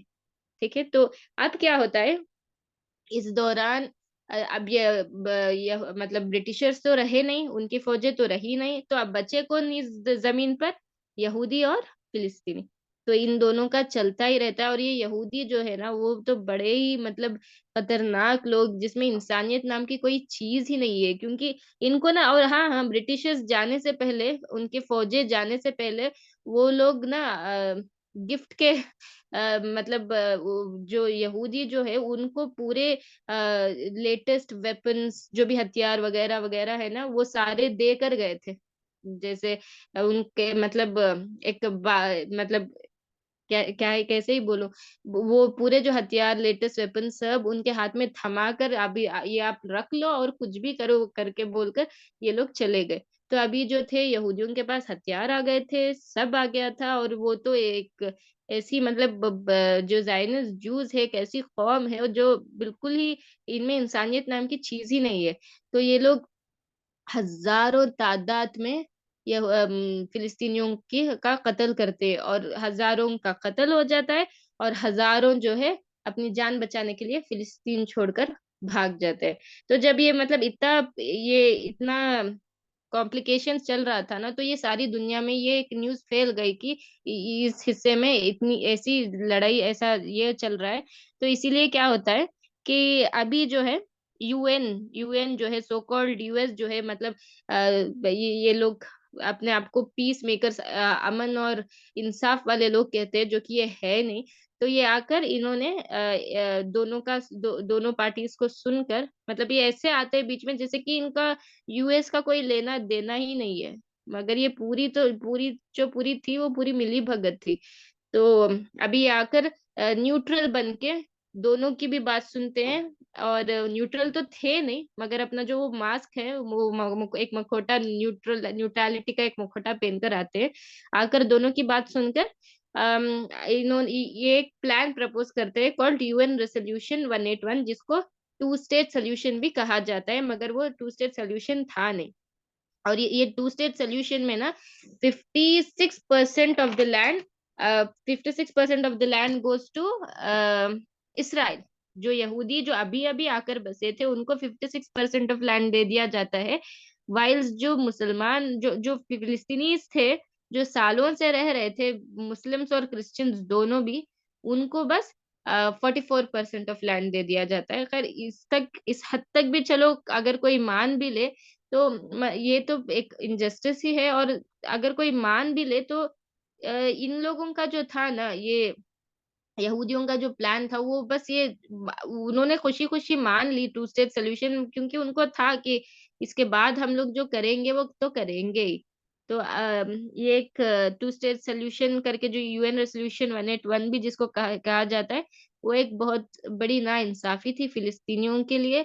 तो अब क्या होता है, if you can see this here in the picture, ये जो हरिया वाला हिस्सा है ना, ये आके इज़राइल होता है और ये ऑरेंज वाला हिस्सा फिलिस्तीनियों को दिया दिया जाता है। और जो यरूशलेम है, जो पिंक हिस्से में है, यरूशलेम इंटरनेशनल ज़ोन बना दिया जाता है। इसपे ना यहूदियों का हक, ना मुसलमानों का, ये इसको इंटरनेशनल ज़ोन बना दिया जाता है। तो और एक ये एक और चीज़ करते हैं, जब ये ज़मीन बाँटते हैं ना, तो जो जिस ज़मीन में अच्छा खेती थी, पानी था, वो सारे जो भारी ज़मीनें थे, वो इसराइल को दे देते हैं। और जो सूखे-मूखे ज़मीन थे, वो आके फिलिस्तीनियों के इस पर डाल देते हैं। तो इमेजिन एक कौम, मतलब एक लोग थे जो बसे थे पूरे, मतलब ये पूरे हिस्से में ये लोग बसे थे। तो अभी इनको एक छोटे-सा हिस्सा दे दिया जाता है और बोला जाता है कि उसमें रह जाओ। चलो अगर कोई मान भी ले, मगर यहूदी जो थे ना वो लोग ऐसे नहीं थे कि इनके साथ रहा जा सकता है। तो नेक्स्ट स्लाइड जो है।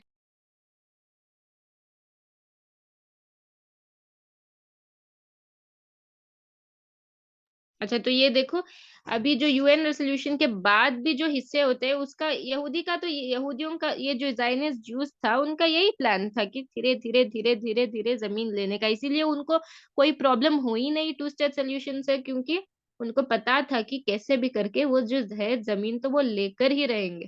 ठीक है?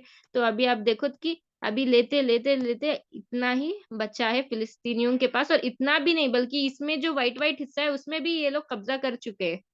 तो अभी इतना भी बचा नहीं है, और जो बचा भी है तो कोई मतलब उन पूरा पूरा का पूरा वो इन लोगों के अंडर ही है। और अगर काश अगर ये उनको इंसाफ से, मतलब जो इनके हुकूक है उसके साथ अगर रखते तो शायद इतना मसला आज होता ही नहीं। ठीक है? तो जल्दी से क्विकली, हाँ, तो क्या होता है कि जब वो यूएन रेज़ोल्यूशन 181 होता है ना, तब सारे जो अरब मुल्क है, उनको बड़ा ही गुस्सा आता है।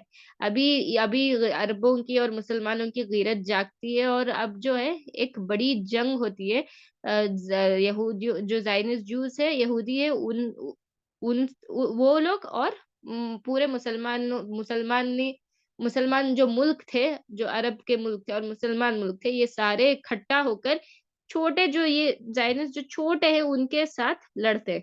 तो इमेजिन पूरे मुसलमान मुल्क इकट्ठा हो गए हैं, अभी बहुत साल बाद यूनाइट हो गए हैं और इन ये यहूदियों के खिलाफ लड़ते हैं, जो कि बहुत कम तादाद में है। मगर हमारे मतलब टू आवर एस्टोनिशमेंट, एक बहुत ही बड़ा शौक ये है कि जो मुसलमान जो थे, उनको बहुत ही बुरी तरह से शिकस्त मिलती है, और ये यहूदी जो है उनको फतह मिल जाती है इस जंग में। तो इसका एक बहुत अहम वजह ये है कि जो ये मुसलमान सिर्फ यहूदियों के साथ-साथ नहीं, बल्कि यहूदियों के बैकग्राउंड में जो थे ना, अमेरिका और यूके भी कुछ हद तक, उनके साथ भी लड़ रहे थे, मगर डायरेक्टली नहीं। तो ये लोग बहुत, मतलब ये लोग जो है पूरी तौर से, स्पेशली अमेरिका, जैसे आज इनकी मदद कर रहा है ना, वैसे ही उसी दौरान भी उसने मदद की थी। पूरे जो ये थे ना, मतलब ये हथियार जो थे, वो लेटेस्ट हथियार जो थे, वो अमेरिका ने पूरा, मतलब हथियार से, हर चीज़ से मदद किया, और कुछ हद तक यूके ने भी मदद की। तो ये जो कंट्रीज़ है, तो इ इनके बदौलत जो है ये यहूदी ये जंग जीत जाते हैं और सारे जो मुसलमान हैं जो इकट्ठा हुए थे, वो हार जाते हैं बहुत बुरी तरह से। तो इस जंग का नाम है अन-नकबा, ठीक है? तो ये तो बहुत ही मतलब मुसलमानों के लिए बहुत ही एक बहुत ही बड़ी डिफीट थी और बहुत एक मायूसी का आलम था। मगर इन लोगों के यहूदियों के लिए एक बहुत ही बड़ी जंग थी। ये अपने अपनी आज़ादी की जंग बोलते हैं इसको। काश अगर ये खुद से लड़ते, ना कि किसी ना कि मतलब ये इनको भी पता है कि ये जो जंग जीते हैं वो अमेरिका और इसके बदौलत ही जीते, ये इनको खुद को भी पता है। ठीक है? और ये जो आज इसराइल बना है ये उन्हीं के बदौलत बना है, वो भी इन लोगों को पता है। ठीक है?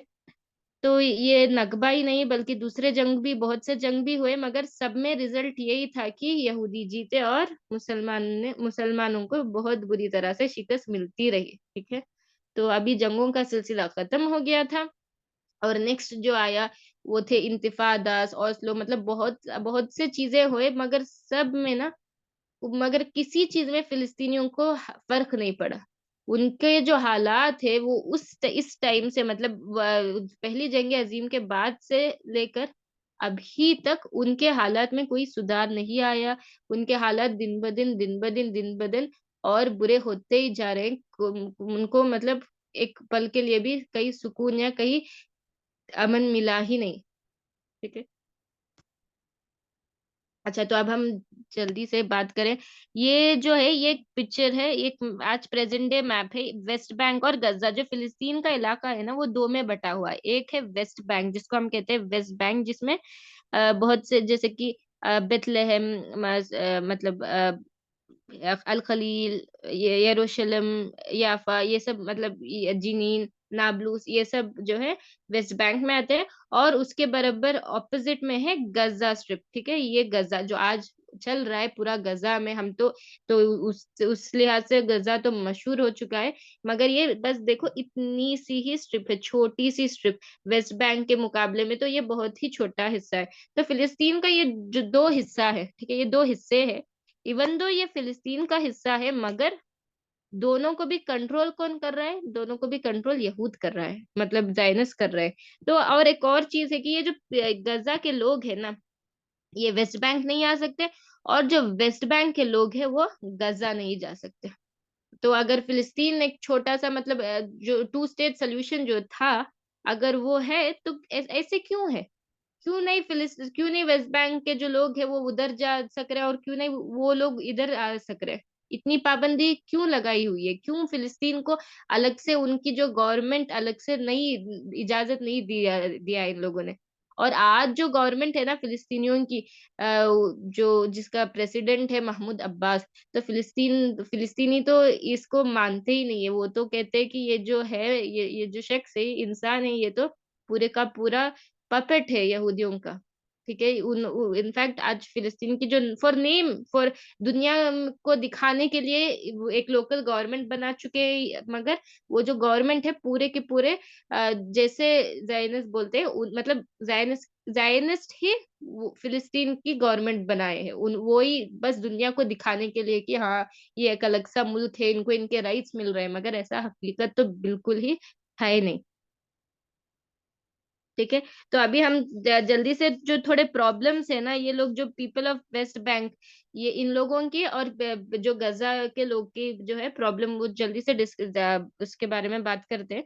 तो ये वेस्ट बैंक जो है ना, इसमें एक बहुत बड़ी पहली बड़ी प्रॉब्लम ये है कि ये जो फ़ौज है, आईओएफ जो इज़राइली फ़ौज है, बेचारे जो फ़िलिस्तीनी है, इन लोगों को हर दिन ये फ़ौज का सामना करना पड़ता है, हर दिन, आए दिन। कहीं अगर जाए, कुछ भी और कभी भी और इधर जो है ना, जान की कदर ही नहीं है। कभी भी किसी की भी जान जा सकती है। इतना मतलब एक जो वैल्यूज़ है, जो राइट्स है, जो हर मुल्क में है, ये मुल्क में है ही नहीं। क्योंकि इधर यहूदी है जिसका कोई ये ही नहीं है, जिसमें इंसानियत है ही नहीं।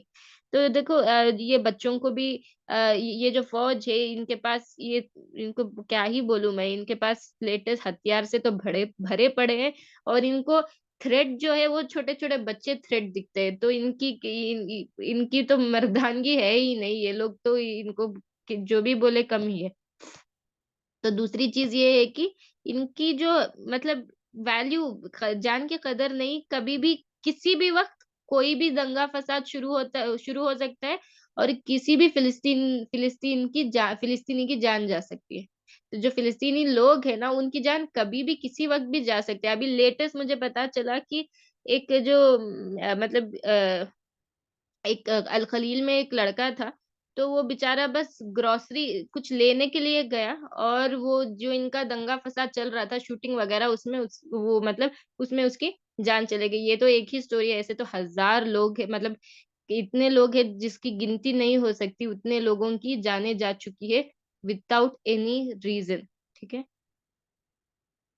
अच्छा नेक्स्ट तो ये तो एक बहुत ही या अल्लाह! ये तो एक बहुत ही दर्दनाक चीज़ है। ये है कि 30,000 लोग जो है वेस्ट बैंक के और कुछ लोग गाज़ा के भी, तो ये इज़राइली जो जेल है ना, जो उसमें पड़े हुए हैं 30,000 और इसमें आदमी ही नहीं बल्कि औरतें भी हैं और सिर्फ़ औरतें ही नहीं बल्कि छोटे बच्चे भी हैं। तो और तो हमें बताइए इनकी तो इंसानियत का हमें बताइए, तो जो ये लोग पर्दे के आगे ऐसा सलूक इनका है, तो पर्दे के पीछे क्या सलूक होगा इनका? या अल्लाह! अल्लाह ही रहम करे, बस हमारा रब ही रहम कर सकता है इन लोगों के हालात पर। तो और ये मतलब इन लोगों का क्राइम क्या होता है पता है? कुछ भी नहीं जस्ट ऑन बेसिस मतलब एक सस्पिशन कुछ बिना कोई अहम वजह के ये लोग उठाते हैं और सालों-साल तक उन लोगों को जेल में सड़ाते हैं। तो अगर ये एक आदमी है इसकी अगर देखें तो इसको 9 साल 9 इयर्स के बाद में रिहा किया जाता है इनोसेंट करार करके। तो 9 साल क्यों भई? इसके ज़िंदगी के 9 साल बर्बाद क्यों किए आप लोगों ने? और अंदर जेल के अंदर तो इसका दिमागी और जिस्मानी टॉर्चर तो होता ही है, नो डाउट। या अल्लाह! मैं बोलूँ ना शायद मेरे वक़्त बहुत कम पड़ जाएगा अगर हम लोग इनकी जो सूरत-ए-हाल है उसके बारे में बात करेंगे। और 70 पर 7 साल से 75 ईयर से लोग जो है ना कोई तवज्जो ही नहीं देता, कोई इनके बारे में बात ही नहीं करता, कोई जो लोग जस्टिस जो लोग इंसाफ, इंसाफ, इंसाफ करके इंसाफ के जो नारे लगाते हैं, तो वो है कहाँ? क्यों जब फिलिस्तीनियों की इंसाफ के बारे में बात आती है तो लोग क्यों चुप हो जाते हैं? क्यों? क्या ये इंसान नहीं है? क्या ये मुसलमान नहीं है? अल्लाह अकबर अल्लाह तो ये जो प्रेज़ेंटेशन था मैंने ऑलमोस्ट एक 1 एंड अ हाफ मंथ पहले मैंने बनाया था। तो मैंने इनकी भी पिक्चर डाली थी। इस इनका नाम इसरा है और मगर अल्हम्दुलिल्लाह रिसेंटली ये रिहा हुई जब वो एक्सचेंज चल रहा था ना इज़राइली के हॉस्टेज जिसको छोड़ रहे थे, वो प्रिज़नर स्वैप डील चल रहा था, तब ये रिहा हुई बहुत साल बाद। तो इनकी तो अलग ही दर्दनाक कहानी आई थिंक टाइम बहुत कम हो जाएगा अगर मैं बोलूँ तो। तो ये है बच्चा अहमद मनासरा आई थिंक बहुत से लोग अब इसको जान चुके हैं। तो ये 14 साल की उम्र में जेल जाता है और अभी तक इसको रिहा नहीं किया है। ये लोग अब इवन दो उसका मेंटली जो है साइकोलॉजिकल प्रॉब्लम चल रहा है मगर ट्रीटमेंट तो वो लोग देने से रहे। तो पता नहीं क्या ये बाहर आ सकता है या क्या इसी मतलब जेल के अंदर ही ये मर जाएगा, अल्लाह नोज़ बेस्ट। लेकिन जो उनके हालात है ना, अल्लाह ज़रूर पूछेंगे जिन लोगों के पास है, पावर है, जो कुछ कर सकते हैं उनके लिए अल्लाह ज़रूर पता नहीं वो अल्लाह को क्या जवाब देंगे। ठीक है, इतने लोग की गिनती जैसे कि मैंने कहा टाइम काफ़ी नहीं होगा अगर इन लोगों के बारे में हम लोग बात करेंगे तो। और ये एक और फ़ोटो है तस्वीर है जिधर कैसे इन्होंने छोटा यूरोप बना लिया है मिडल ईस्ट में। तो मतलब इधर इस जो फ़िलिस्तीनी लोग हैं उनकी तो हालात ऐसी बनाकर छोड़े हैं कि ना तो मतलब अनएम्प्लॉयमेंट उन लोगों ना पैसा कुछ भी पूरा का पूरा बर्बाद कर दिया उन लोगों को और ये लोग जो है अपने इतने इतने आलीशान सेटलमेंट्स बना किसी की ज़मीन पर चलो ज़मीन का मसला भी अगर हटा दे तो भी यार अगर जब टू स्टेट सॉल्यूशन हुआ था तो क्यों आप लोग इन लोगों ने बहुत से लोग कहते हैं कि ये मुसलमानों की गलती थी, उन्होंने क्यों नहीं माना टू स्टेट सॉल्यूशन?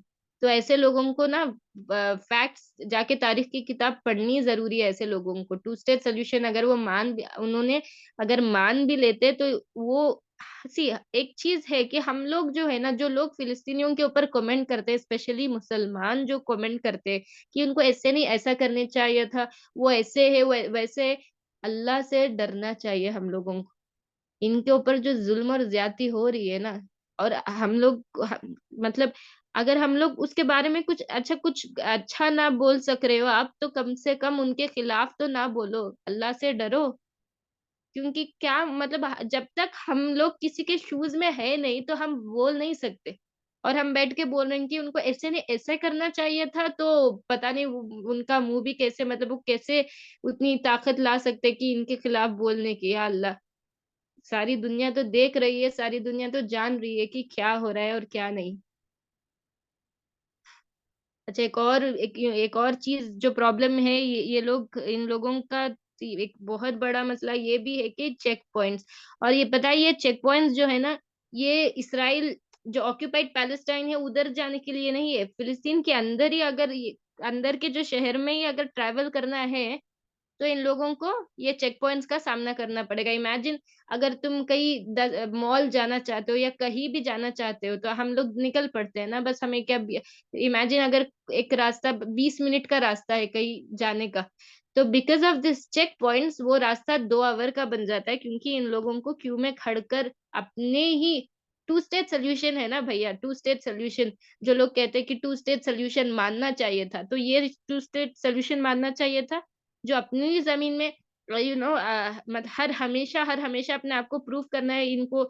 ये चेक पॉइंट्स ये है कि इसमें इनको अपना पासपोर्ट दिखाना पड़ेगा, जैसे कि या अल्लाह, अगर हमारा जो अभी हम मैं तो इंडिया में हूँ, तो अगर मैं कहीं जाना चाहती हूँ, तो हर जगह मुझे अपना पासपोर्ट, अपना ये लेकर फिरने की ज़रूरत नहीं पड़ती। ऐसा है नहीं, क्योंकि सिचुएशन बहुत मुख्तलिफ है। तो इन लोगों की जो है ना हालात, इनके जो हालात है उसको, इस पर बस अल्लाह ही रहम कर सकते हैं। और जो लोग कहते हैं कि टू स्टेट सॉल्यूशन, इसका भैया ये आपके पास रख लो, क्योंकि ऐसे हालत में कौन टू स्टेट सॉल्यूशन मानेगा? कैसे, मतलब जब एक फ़िलिस्तीन के से एक भाई था, वो कह रहा था कि जब अ, वो इज़राइली मिनिस्टर इनको ह्यूमन एनिमल, यानी जानवर, इंसानों के तौर शक्ल में जानवर बता रहा था, तो उसने कहा कि ये हमारे लिए कोई अलग-सी या अजीब बात नहीं है, क्योंकि हम लोगों को तो ट्रीट ही वैसे कर कर मतलब 75 ईयर्स से हम लोग वैसे ही ट्रीट किए जा रहे हैं, जानवरों से भी बदतर। तो हम वो जो भी बोलते हैं उन हमें शौक नहीं है करके, कोई मतलब कुछ ऐसी ख़ास बात उसमें कोई इसकी बात नहीं है, करके वो भाई बोल रहा था बेचारा। अल्लाह अल्लाह ही रहम करे इन लोगों के ऊपर। तो अभी ये देखो कि ये प्रेग्नेंट लेडी है, और मतलब ये जा रही है, ये दर्द में है, तो भी ये खड़ा कर ये देखते चेक करते हैं कि इनको परमिट है, इनके पास आईडी है, इनके पास ये है। ज क्या इन लोगों को पता नहीं क्या अल्फ़ाज़ है, शायद अल्फ़ाज़ ही नहीं बने इन लोगों को डिस्क्राइब करने के लिए। ज़ालिमों से मतलब ज़ुल्म की हद पार कर चुके हैं ये लोग। इनमें थोड़ी भी, काश थोड़ी-सी भी इंसानियत रह जाती, पता नहीं इनका हशर इस दुनिया में भी क्या होगा और आखिरत में भी क्या होगा। और तो और, जो एम्बुलेंस है उसको भी ये लोग रोकते हैं। का आई डोंट थिंक सो कहीं भी मुल्क में, क्योंकि जिधर मैं हूँ तो अभी ऐसा ऐसा तो नहीं है, अगर एम्बुलेंस आ रही है तो मैं देखती हूँ कि सारे जो व्हीकल्स, गाड़ी है, वो हटकर जगह देते हैं एम्बुलेंस को जाने के लिए। और इधर एम्बुलेंस को ही रोका जा रहा है, कहीं भी मैंने नहीं देखा भई, कहीं भी नहीं। हमारे इंडिया में भी तो ऐसा नहीं देखा कि एम्बुलेंस है भी तो उसके अंदर कौन है, क्या है वो नहीं देखते। हम लोग जगह देते हैं, सबसे पहले जगह देते हैं कि लोग एम्बुलेंस पहले से पहले जाए। तो अल्लाहू अकबर, अल्लाह आसान करे, अल्लाह आसान करे। अच्छा, तो ये कि ये दीवार बना दी गई है अपार्थाइड वॉल, जिसका नाम है, हम लोगों ने नाम दे दिया इसका अपार्थाइड वॉल। तो ये जो दीवार बनाकर इन्होंने इतना नाक में दम किया हुआ है ना, अभी देखो इस तरफ अगर एक लोग, मगर इमेजिन, ये 2 घरों में भाई है, 2 भाई रहते हैं। तो ये इन लोगों ने इस दीवार के ज़रिए भाइयों को अलग कर दिया। तो ठीक है, मगर प्रॉब्लम क्या है इसमें कि अगर कोई फैमिली फंक्शन हो या कोई फ्यूनरल हो, कुछ भी हो ना, तो ये ऐसे डायरेक्ट इधर आपस में जो ये मतलब डायरेक्ट ऐसे नहीं जा सकते। इन लोगों को ये पूरा का पूरा दीवार जो है, पूरी वॉल जो है पार कर कर, चेक पॉइंट्स पार कर कर 2 से 3 अवर लग जाएँगे बस ये भाई के घर में, ये इस घर से इस घर को आने के लिए। तो ये छोटे-छोटे चीज़ें हैं मगर बहुत मायने रखती हैं, क्योंकि हर रोज़ की कभी मतलब ये रेयर नहीं, ये ऐसी चीज़ है जो ये लोग on a daily basis face करते हैं। तो even though it's a small thing, but मैं समझती हूँ कि ज़रूरी है उन लोगों का छोटी-छोटी चीज़ भी, हम लोगों को उनके छोटे-छोटे मसाइल भी हम लोगों को जानना ज़रूरी है। तो अभी ये पिक्चर है, फ़िलिस्तीन में एक शहर है जिसका नाम अल-कलील है, हिब्रोन। और कल कल इसका ज़िक्र मैंने बार-बार किया था, क्योंकि इब्राहिम अलैहिस्सलाम और याकूब अलैहिस्सलाम सब जो है ना, वो इस शहर से ताल्लुक रखते हैं, इधर वो लोग बसे थे। तो इसीलिए हिब्रोन जो है ना, उनके लिए बहुत ही मतलब एक इम्पोर्टेंट सा जगह है हिब्रोन। तो इधर इन लोगों ने क्या किया है कि इधर रोड्स जो है सिर्फ़ और सिर्फ़ फ़िलिस्तीनी के लिए है, मतलब इधर। और कुछ रोड्स जो है सिर्फ़ और सिर्फ़ मतलब रोड्स में भी उन्होंने क्या कर दिया है, फ़िलिस्तीनियों को छोटा हिस्सा दे दिया है, और फ़िलिस्तीनी जो है ना, बस वही रोड से ट्रैवल कर सकते हैं। और जो ये यहूदी है, मतलब ये जो ज़ायनिस्ट ज्यूज़ है, ये इन they are free to do anything. तो अगर ये अपार्थाइड नहीं है तो क्या है? और टू स्टेट सॉल्यूशन जो भोग रहे हैं, वो तो शायद ही कुछ मतलब कुछ जानकारी कर ले वो। अच्छा, तो और एक अहम चीज़ ये है कि ये जो मुसलमान हैं, ये रोड पर नमाज़ें पढ़ रहे हैं। तो इवन दो मस्जिद अल अक्सा पास में है, ये लोग जा नहीं सकते, क्योंकि मस्जिद अक्सा का कंट्रोल अभी हमें तो पता है कि किसके अंडर है। कौन कंट्रोल कर रहा है मस्जिद अक्सा को। फॉर नेम सेक मुसलमान वो बस नाम के लिए कहते कहा जाता है कि मस्जिद अक्सा की जो चाबी है, जॉर्डन के जो हाशिम फैमिली है उनके पास है, मगर चाबी शायद वो चाबी ही रख के रहे मगर उनका कोई भी कंट्रोल मस्जिद अक्सा में है नहीं। मस्जिद अक्सा में पूरा का पूरा कंट्रोल जो है ये यहूदियों का ही है। और ये लोग जो है, अगर इनका मूड आएगा तो ये अंदर जाने देंगे मुसलमानों को, अगर इनका मूड नहीं है तो ये बिल्कुल जाने नहीं देंगे। तो इसी वजह से मुसलमानों को रोड पर नमाज़ पढ़नी पड़ती है, मगर इनका अगर मूड खराब हो गया, अगर ये लोग कभी पागल हो गए, तो रोड पर भी उनको पढ़ने नहीं देते। ये टेयर गैसेस वगैरह-वगैरह डालकर उनका जीना जो है हराम करके रख दिया है इन लोगों ने। ठीक है? तो अभी अगर हम बात करें तो इधर देखो, जो मस्जिद अल-अक्सा है उधर खुले से फिर रहे हैं ये लोग, जिसका मस्जिद अक्सा पर हक ही नहीं है, वो लोग। अब अगर हम लोग देखें, मतलब जो नॉर्म है, जो वर्ल्डली नॉर्म है, उसके मुताबिक ये है कि इनका जो है वो वेस्टर्न वॉल का हिस्सा है, और जो मस्जिद अल अक्सा है वो मुसलमानों का हिस्सा है, मगर ऐसे रियलिटी में हो नहीं रहा है। तो इसीलिए इट्स वेरी इंपॉर्टेंट कि जो फिलिस्तीन के लोग जो झेल रहे हैं ना, हम दूर से कमेंट्री करना बंद कर दे तो ही अच्छा है। उनके खिलाफ जो लोग कमेंट्री करते हैं ना, उनके बारे में मैं बता रही हूँ कि अल्लाह से डरे, और ये जो जब तक तुम उधर हो नहीं फिजिकली, तब तक कमेंट्री करना बंद करो। अच्छा, तो गज़ा के प्रॉब्लम्स पर मैं ज़्यादा बोलूँगी नहीं, क्योंकि आई एम श्योर हर हर हर इंसान अभी जान रहा है, जो भी कत्लो-आम हो रहा है गज़ा में, जो बच्चे मर रहे हैं, बूढ़े मर रहे हैं, औरतें मर रहे हैं, मेन जो भी ये लोग गज़ा की जो हालत इन्होंने करी है किया है, तो वो आई थिंक ज़्यादा मैं बोलूँगी नहीं, क्योंकि सबको ही पता है। लेकिन कुछ चीज़ें मैं बोलना चाहती हूँ, जो वॉर अक्टूबर 7 से पहले जो उनकी प्रॉब्लम्स थी ना, वो बता दूँगी जल्द से। सबसे पहले तो पॉपुलेशन जो है इनकी बहुत ज़्यादा तादाद में ये लोग हैं, और ज़मीन जो है बहुत छोटी ज़मीन है। और दूसरी प्रॉब्लम ये है कि 60% रेफ्यूजीज़ किधर से, जो आज ये इसराइल बनाकर बैठे हैं ना, तो ये गज़ा में जो लोग हैं, वो इसराइल में थे एक ज़माना, उनकी ज़मीन थी वो, उधर बसा करते थे। तो वहाँ से ज़बरदस्ती ये छोटा जो गज़ा का इलाका है, उधर उनको डाल दिया गया है। और तो वो एंड विथआउट एनी मतलब गज़ा का जो कंडीशन है, तो वो वर्स्ट है, वेस्ट बैंक से भी गज़ा का वर्स्ट है। अनएम्प्लॉयमेंट, पॉवर्टी वो तो है ही। पानी की सहूलत, ना इलेक्ट्रिसिटी की, क्योंकि अगर हम देखें तो वॉर के बाद जो हुआ है कि इन लोगों को पानी पूरी तौर से बंद हो गया था और जो इलेक्ट्रिसिटी है पूरी तौर से बंद हो गया था। तो उन लोगों ने ज़्यादा कंप्लेंट नहीं किया। क्यों? क्योंकि उनको आदत हो चुकी है इस लाइफ़ की। अभी तो पूरी तौर से बंद कर दिया, मगर वॉर से पहले भी खाक इनके पास इसकी सहूलत थी, नहीं थी। उससे पहले भी ये लोग उसकी प्रॉब्लम्स झेलते ही रहे। अच्छा, तो ये तो मतलब जो बम्बार्डमेंट सब चल रहा है, वो तो हम लोग ने देख ही लिया। तो अच्छा, एक हदीस मैं बोल दूँगी लास्ट की, नरेटेड बाय अबू दरदा, जिसमें ना रसूलुल्लाह सल्लल्लाहु अलैहि वसल्लम कहते हैं कि जब मैं सो रहा था तो मेरे सराहने के नीचे से एक किताब गई। तो मैंने मतलब एक पिलर ऑफ किताब जाता है, तो रसूलुल्लाह सल्लल्लाहु अलैहि वसल्लम सोचते हैं कि शायद ये वापस जा रही है, मतलब वापस आसमानों पर जा रही है, मगर जब रसूलुल्लाह सल्लल्लाहु अलैहि वसल्लम अपनी नजर से, नबी नबी जब सोते भी है तो मतलब वो उनका वो अलग ही है ना, तो रसूलुल्लाह सल्लल्लाहु अलैहि वसल्लम अपने आँखों से, मतलब अपने गेज़ से फ़ॉलो करके देखते हैं कि वो किताब गई किधर।